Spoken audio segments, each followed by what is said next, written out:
Malaika alisema Tanzania imetiwa kwenye gunia, bendera yake imetiwa kwenye gunia la uchafu. Ni kama 2025.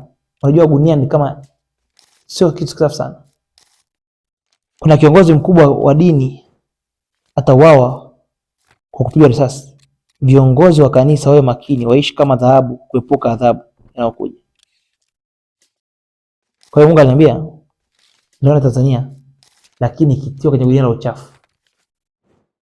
Watu wakijaribu kuchafua nchi yetu. Maneno mabaya sana.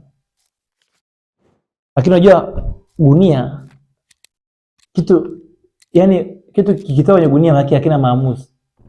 Kwa ni mwaka ambao mataifa mengine yataamua na sisi tutashindwa kufanya maamuzi. Kwa tutakuwa ndani ya gunia, kwa tutaamuliwa. Ni kama mzigo ulivyokuwa kubeba kule.